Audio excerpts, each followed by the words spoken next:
宣皇后离世前对程少商和凌不疑说：“作为母亲，我希望你二人能够再续前缘，可作为明事理的长辈，我又希望你们能够遵从己心。”其实不止宣皇后，所有人都希望他们俩能够再续前缘。之前我一直觉得程少商之所以会再次选择凌不疑，仅仅是因为真爱。直到读了原著，我才发现程少商之所以敢再次选择凌不疑，是因为现在的他比5年前的他多了2样东西。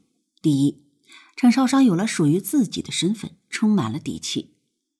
程少商在遇到凌不疑之后，人生可以分为2个阶段。第一个阶段，程少商是努力的，是聪明的，也是独立的，但是不被承认。程少商一个人也能应对王陵、五公主，只要他们敢欺负他，他都能自己报仇。比如五公主让人把他推进水里，他能制作机关，用大粪水淋他们。可这终归只是女子间的胡闹，上不了台面，不会有人拿这些出来大肆夸奖。后来他学会做饴糖、酿酒、种瓜果，还会画图纸。这些事情足见程少商的智慧，就算是男子都没几个人能够做到。可所有的美名都被凌不疑抢了过去。程少商会做饴糖，皇上却赏了凌不疑，其他事情做得好，别人就说凌不疑的心腹真能干，却没人说程少商真能干。程少商的所有作为都被冠上了凌不疑之名。此时的程少商是郁闷的，心里是不平衡的。她本就不是只会在家相夫教子的女子，她有自己的抱负，有自己的理想，她想让所有人承认她的优秀。可只要她是凌不疑的心腹，她的所有功劳都成了凌不疑的。尽管宣皇后也劝过她，可那时的程少商并不能去面对这些，直到和凌不疑退婚，他才被人承认。凌不疑在西北的那5年，原著里的程少商和电视里的程少商有很大的不同。电视剧里的程少商5年里都沉浸在自己的悲伤里，郁郁寡欢，闷闷不乐。可原著里的程少商埋头搞事业，过得又爽又飒。他把永乐宫管理得井井有条，成了人人都夸赞的成功令。程少商有了属于自己的身份，这个身份是能力的证明。虽然宣皇后去世后他已经辞去这个身份，可能力摆在那儿，什么时候都是有底气的。所以当他陪着凌不疑到田家堡去搜查，田硕对他进行言语调戏时，他不但用语言进行了回击，还拿出了岳皇后给的令牌压了田硕一头。这个令牌上刻着长秋2字，象征着地位。在他离开都城前，岳皇后还依依不舍地对他说：“若是还不想嫁人，不妨来给我做几年宫令。”差点没把盼养子早日结婚生子的文帝吓出了腰椎间盘突出。此时的程少商在皇宫里已经有了自己的一席之地，人们看到的不再是凌不疑心腹，而是程少商。这就是程少商敢再次接受凌不疑的底气。第二，程少商有能力独当一面。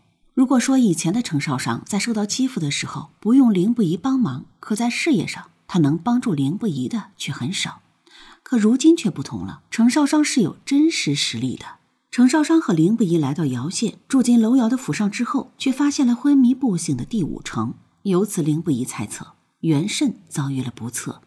根据楼瑶的描述，凌不疑推测出第5城并不是从山崖上坠落受伤，反而是离发现第5城受伤处不远的2座屋堡很可疑。凌不疑让楼瑶和程少公先去试探一下对方，摸一下对方底细，再做判断。这2座屋堡的主人，一个叫田硕，一个叫李阔。田家人很客气，整个屋堡随他们搜，却没有发现任何的异样。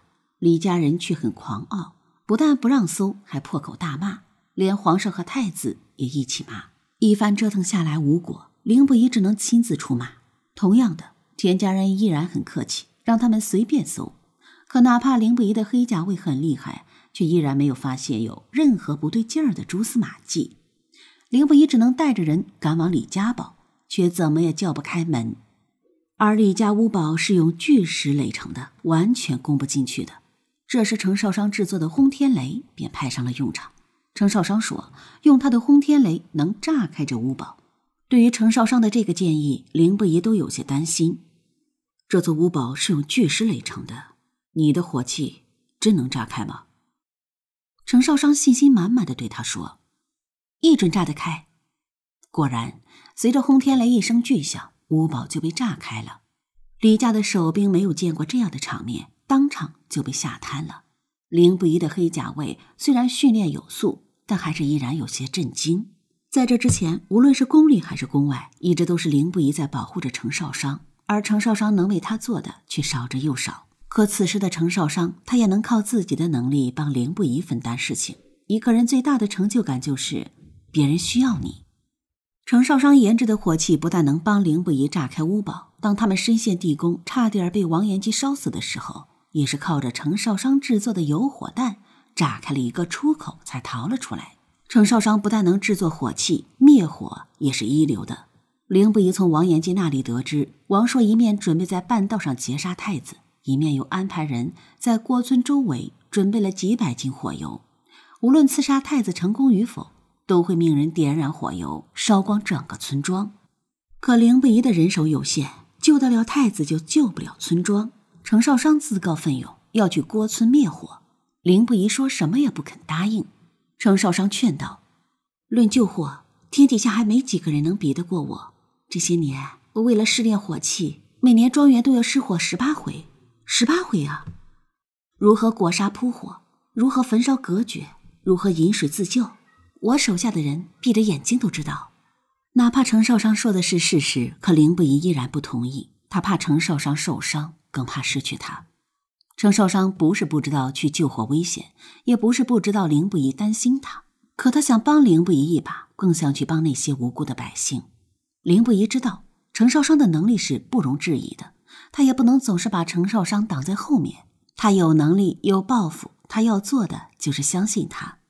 写在最后，5年前的程少商是自卑的，因为自卑，因为觉得自己不够好，所以他才千方百计地想要向世人证明自己。可5年后的程少商，他是自信的，是有能力有底气的。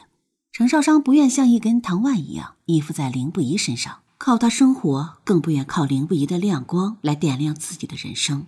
他希望自己也能和凌不疑一样的耀眼，然后抬起下巴，挺直脊背，带着自己的光芒走向耀眼的凌不疑。程少商成功了，这就是为什么5年后的程少商敢再次选择凌不疑的原因。